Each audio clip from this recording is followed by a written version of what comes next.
Can you please welcome on stage John Holland, CEO of Whole World Band, and to interview him, Tom Dunne of Something Happens and also News Talk.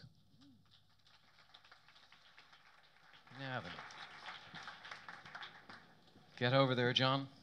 Make yourself comfortable. We're going to do something slightly different today. Well, I hope a bit different than what a lot of people have done. We're actually going to make some music on stage this morning. So hopefully in the next 30 minutes there will be a piece of music which never existed before. Correct. And after that, if it becomes a hit, obviously we'll all share in it as you're all here to witness it. So we'll work out something about the money. But just before I ask you about Whole Band Apt, I have to say from my own perspective, I am going to be kind of representing in this the whole world of music.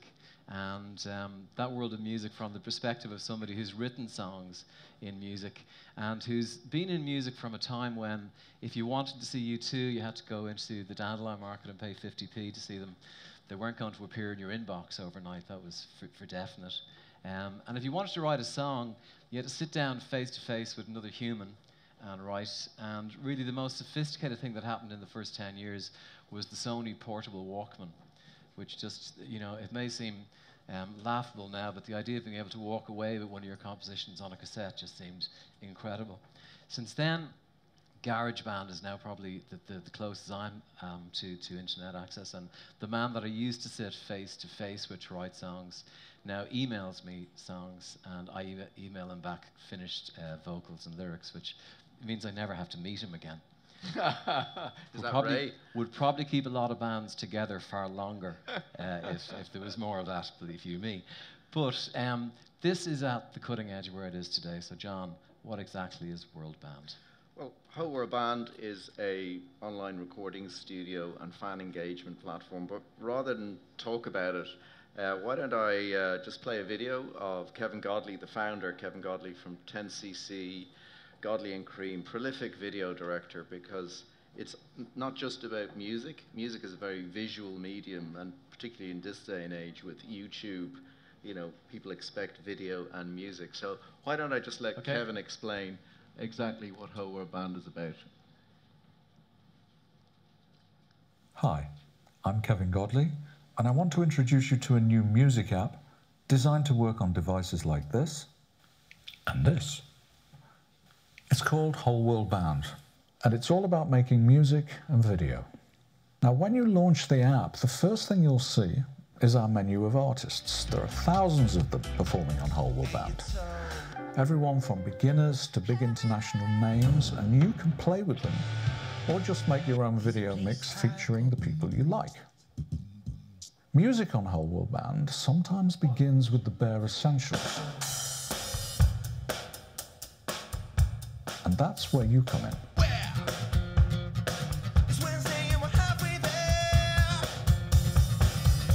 Okay, so here's a different example. Ronnie Wood performing a half-written song. Okay, so let's see what he's after. Now you can build on this instrumentally, use whatever you want. Now this isn't my most inspired performance, but it could just as easily be you on drums, guitar, cello, vocal, whatever. But I can combine it with Ronnie like this, or I can make it a full band. Then I can balance the sound and build this version, this version,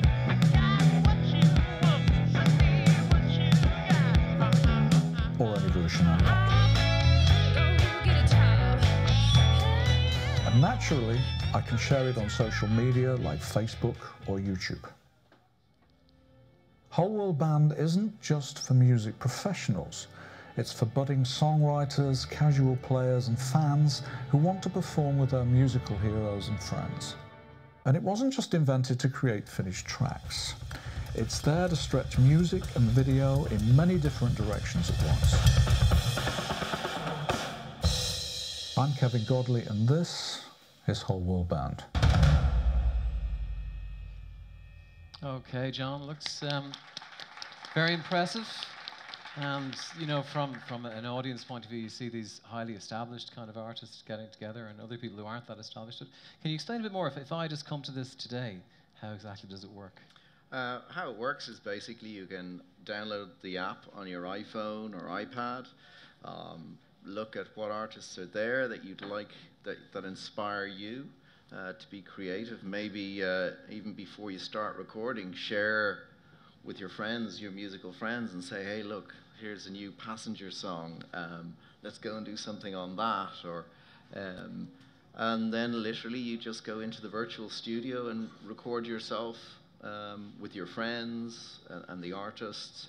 And you can combine other people from all around the world who are adding their piece to the song. You know, so the song can evolve in lots of different ways. So say I went on and I recorded something, do I post that? Say I went on and I recorded an unaccompanied vocal, say. Yeah. Can I post that and then invite people in to add guitar or Absolutely, whatever? yeah. How do they see that? How do they see that? Just by going on the app, but you can also, when you've put your seed, what we call a seed track or the start of a song up, you can share that on social media, you can share it via email, you know, to invite people to work with your track. You know, because sometimes, you know, you might be stuck on a song, you know, and not that you were ever stuck writing songs, I'm sure, but, you know, and you want somebody else to take it somewhere else or fill in a gap. You know, many artists have a bottom drawer of half-written songs that, you know, they feel, you know, I just can't take this to the next level. Well, now they can set it free. And let other people take it to the next level. I have to say, from a music point of view, that really sounds very exciting, because you do have experience, if you ever try and write a song, of sitting down with somebody who isn't quite hearing it the same way as you, and that can ruin a song. Yeah.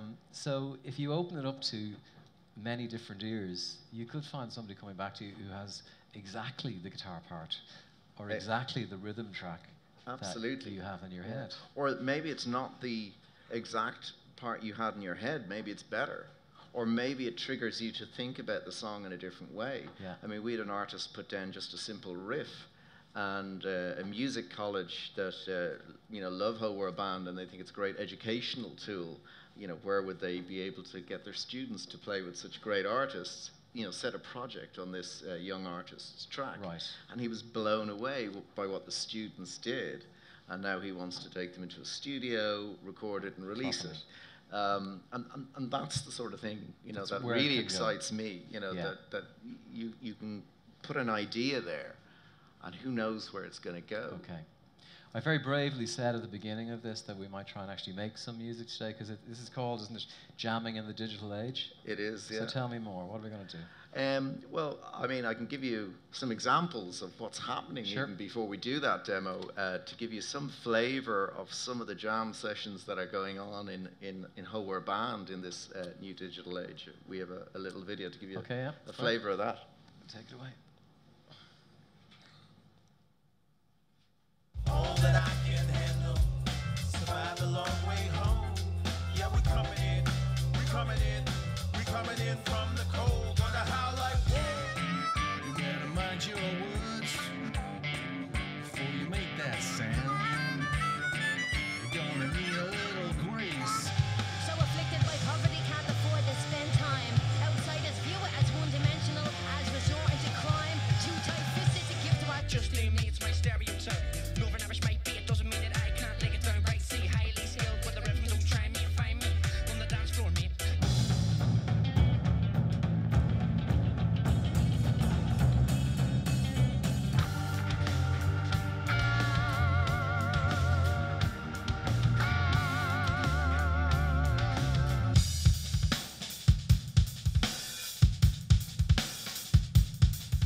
Hi, I'm Taylor Hawkins, but I was kind of imagining some sort of song in there. I mean, I want you guys to be creative and think of your own thing.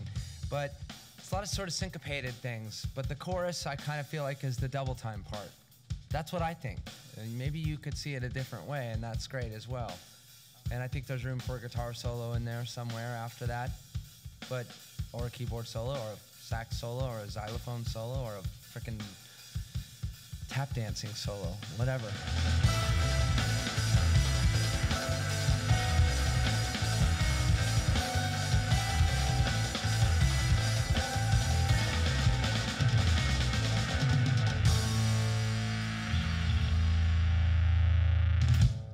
That gives you some flavor. but also some of those artists, established artists, want to play on their fans' music as well, and that's happening as well. Like imagine, you know, if you're a big fan of Taylor Hawkins and you put something good down on his track and then he goes, oh, I really like what he's doing. Has he got his own music? And Taylor Hawkins plays on your track, you know, like... you dine out for a month. Yeah, yeah. Someone like him, if he posts, I mean, most people know the Foo Fighters know Taylor. If he posts looking for songs, is he not going to be inundated by every third-grade piano player in the world? Yeah, I mean, look, it's a lot of this is about fan engagement as well. Yeah. You know, Lauren talked about the importance of, you know, keeping your fans engaged. You know, Jimmy Chamberlain talked about, you know, creating new musical experiences. You know, you've got the live experience, you've got the download, the streaming experience. What we're doing is creating the studio experience and opening that up to the fans and musical. Right. Established artists, are they using it much? Yeah, well, I mean, you can see Stewart Copeland, Passenger, you know, we have a whole raft of artists established artists do embrace new technology? Yeah, they're excited about it. I mean, you know, it's a new way to engage with your fans, a new way to create music, a new experience that you can monetize, and there's copyright management built in, so it's safe. Okay. You know, the managers talk about the money safe, bit in a moment, but I think it's moving towards proof of the pudding. Phase, if you don't mind me saying. Sure. Well, I'd like to. So how are we going to manage this? Well, we'll invite up Simi Crowns. Simi is born in Nigeria, moved to Ireland. Simi Crowns, ladies and gentlemen. Very talented rap artist. You saw a clip there, Kill It Kid. Simi, let's see him. And Simi's going to show us how to do it. Simple as that. Are you just going to take it away now? So Simi's using this to stretch his imagination and rap on different genres. Yeah. Sounds good already. Yeah. Hey. When we come for you. Yeah. Hey. Yeah. When we come for you, this is revenge. Take it as you see it. Retaliation is a must. Judgment for the wicked. Batman, Rambo, and a mix of Chuck Norris. All rolled in one, that's the type of action I promise. You thought it's those days that you had me doubting, asking, how in the world will I ever reach the mountains up? But we found it, the energy, we found it. Watch now, we closer, you can't run, you're surrounded. You're surrounded, no remorse, this is war, love is gone. You won't break the walls, I hope you're ready when we come for you. What is new, hell is loose, death of youth, breaking news, we don't lose. I hope you're ready when we come for you. No remorse, this is war, love is gone. You won't break the walls, I hope you're ready when we come for you. What is new, hell is loose, death of youth, breaking news, we don't lose. I hope you're ready when we come for you. Yeah. Woo! Sit, Simi. Thanks very much, Simi. That was brilliant. Yeah. Do you want to tell us what exactly you did there? If I can get the mic up. The mic is on. Cool. How you doing, Tom? I go by the name of Simi Crowns. Good afternoon, Dublin. So what I did there was basically virtually collaborated with a band from the UK called the Kill It Kids. I'm a hip-hop person myself. However, sometimes I like to stretch myself out and move beyond different genres. When I was introduced, I have, a lot of different backgrounds. So I like to reflect that in my music as well. So using that, I was able to collaborate on a rock song, something that I've never done before. So Kill It Kid. Right. And How we did killed it. How did you get involved with World Band to begin with? Initially, I was approached. I think Phil from Whole World Band saw one of my songs on the internet, and they invited me in, and I went in just to have a chat and listen to the idea itself. And when I saw it, I was like, okay, that's pretty cool, because for myself, I'm in the hip-hop genre, and when you're in a particular genre, you tend to meet other people within that genre, so it's kind of difficult to set yourself outside or to get outside, especially living in Ireland, which is quite a small country.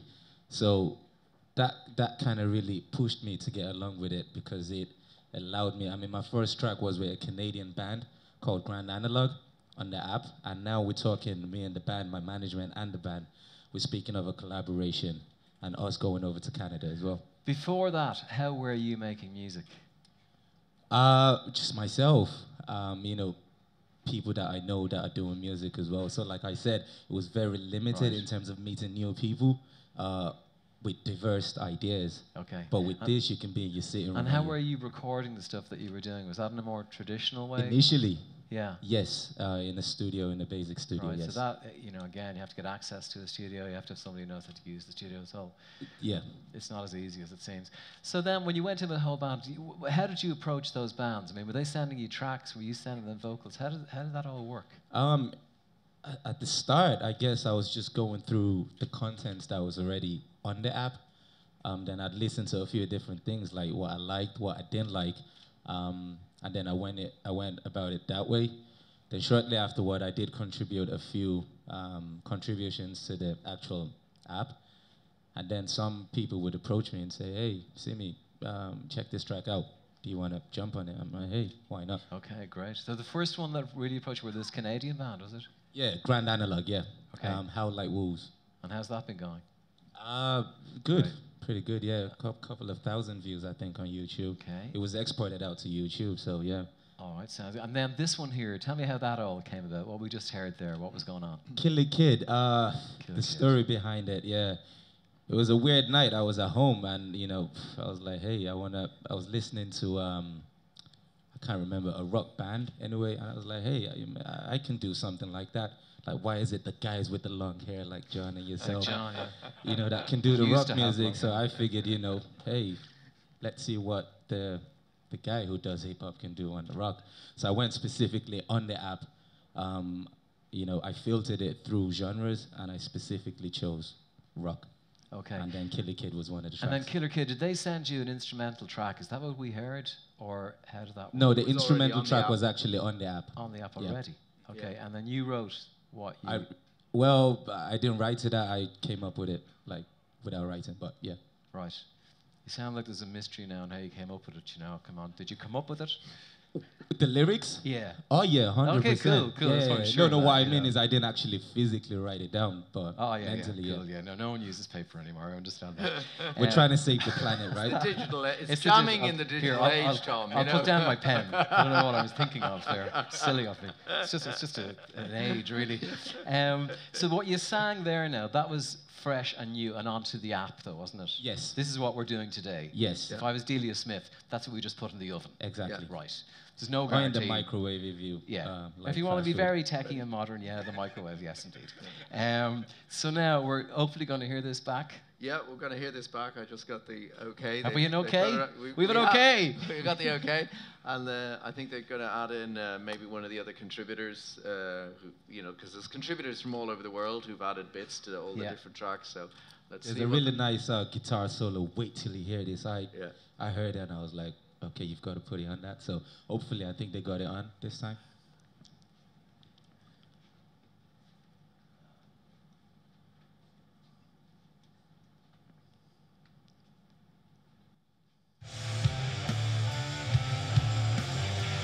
That's what he played, right? And this is what hopefully just came out.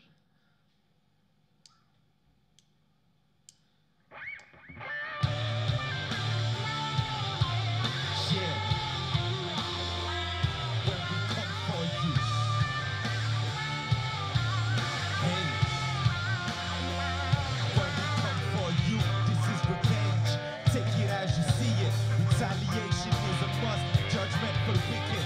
Batman, Rambo, and a mix of Chuck Norris. All rolled in one, that's the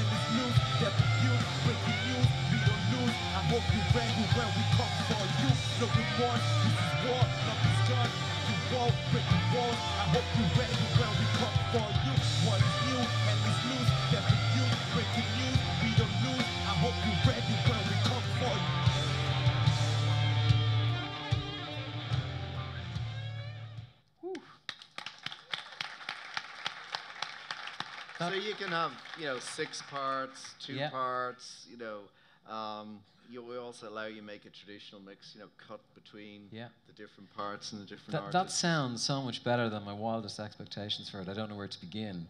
That's Excuse you, Tom? sensational. Excuse you, Tom? Sensational. It Thank really you, thank you, is. thank You you. know, and this is a band you don't know from England, a guitarist from somewhere else. All of that, if I was an old-fashioned record company executive, I'd be bringing you out to a large stretch limousine and asking you to sign a piece of paper. So how do we know that's not happening, John? Is it the money side of it? Well, okay, we're early stage. I mean, we only brought out our first product, months ago. So, but there's already literally thousands of recording sessions happening, and we're engaging with artists and labels, because we think it's a really good creative platform in this video age, because music is very visual, But back to the song thing that's been created. How does that? Because it still all comes down to royalties and publishing and copyright for the artist. We spent a long time, looking at, well, what are the barriers to artists coming on board, and so we're fully licensed. We pay royalties. There's a whole copyright management system. So if Kill It Kid, when Simi goes on to record with Kill It Kid, he sees how much they're prepared to pay as a session buyout fee, for example. So if they like what he's done, Simi knows I'll get paid whatever. I think it was a few €100, €450, I think was the session. 450, I think it was 400 or 500 euros. So Simi knows, right, well, if they like what I'm doing, I may get a session buyout fee. Stewart Copeland's also giving some of the song ownership. I think he's giving 15%. So if people make contributions to Stewart's song and it gets released. Right. I can see how that's with Stewart, who's a very established, big, powerful person. Yeah. And, but for Simi and that other band, they have created a song together, haven't they? Yep. So who owns the song? Well, the seed artist owns the song. Okay. Contributors, depending on the seed artist's terms and conditions, if they're prepared to share some of the song ownership, or they can pay a session buyout fee. Just like in a normal recording studio, if you go in as a session player, you get a session buyout fee if you're contributing to the writing of the song. How do you feel about that? I mean, if I can cut in on that, for myself, basically, I like to be articulate before I actually do anything. So I wouldn't go in blindly into the app if I wasn't too sure in terms of like copyright. I hold my words precious. Like for the Kill It Kid song, one of the clauses are, if they were to release it, I own part of the song as well. Okay. So I guess the freedom to choose what you go on to, if you're a savvy person. Yeah. There seems to be two different levels for this. One of which is the established artist. If Keith Richards goes on, a queue forms. Does he get the same kind of deal as? Yeah, it's really transparent. It's all the same. The artist sets up what the terms and conditions to enter into their studio session is. So you see it before you contribute. But it's not just about creating new music. It's also about creating a new musical experience. What Jimmy Chamberlain said. Engaging with your fans, engaging with your audience, and some of those musical fans. I mean, we all have people in our circle of friends who are musical, and they tend to influence our musical taste a hell of a lot more. I'm sure you influence a lot of your non-musical friends' tastes. Yeah. So it's about that deep fan engagement, and it's fun. Music in the video digital age. Should be. Well, most people join bands for fun. Yeah. And it's only later on that it can become complex, as you two know. Yeah. So just for that, to get on the fun aspect of it, is it free to download? Free to download, yeah. And thereafter, where is their kind of money going to change hands? So basically, the artist can set how much it costs to join their recording session. They can create free sessions, so it's free to join and engage with them, or anything from free to $5.99 if it's but typically a 1 month recording session with the artist of your choice costs about 89 cents. So you have a month to mess around, practice, come up with ideas, pull in other contributors, and have It fun. seems very, very powerful, and I think a thing that really strikes me is that it's put you in touch with people who really suit you, Simi, that you might not otherwise have met, or it might have taken you a long time to meet them. Yeah. And but it's not what- just, it's yeah. not just to make the point, it's not just for musicians. Like the fans Yeah. can create mixes and have Okay. fun, you know. So Yeah. if you're non-musical, you can create a video. We mix don't have yourself. very much, but I would like to see much time left. I would like to see. Does everyone kind of understand that now? And are there any questions that are kind of floating through your mind about it, or reservations, or yes, there is one.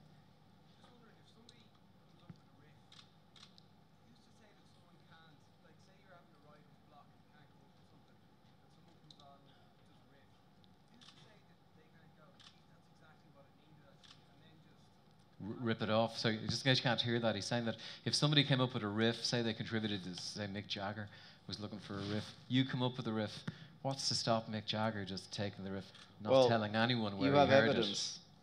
You recorded it on Whole World Band. It's time stamped. You know.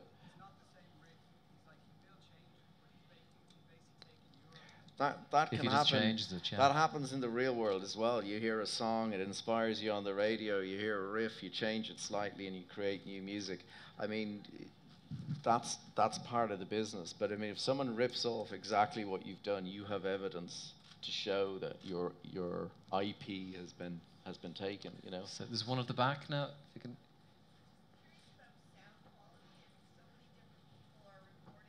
Yeah. How do you control sound quality How do you with control, so many different people how do you control recording? sound quality? That's an excellent question. I mean, there are a lot of very cost-effective, cheap audio interfaces. I mean, what we just recorded on there was just a simple audio interface. But Can I if actually take that from an artist's perspective? In regards to the sound, there is an audio mixer on the app itself, so you can mix the levels up. Additionally, as well, you can use the app with a mixer, like an actual physical mixer. So you can change things like the EQ, reverb, delay, and whatnot prior to recording, or even post-recording as well.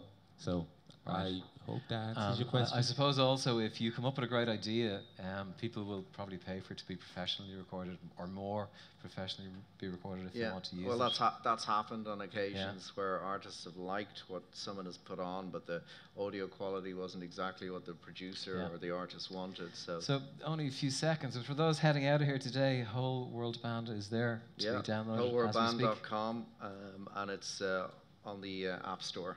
Great. Yeah. John, and simicrowns.com as well. Simi Crowns. Simi, thanks very much. Thank you. Thank you. Thank you.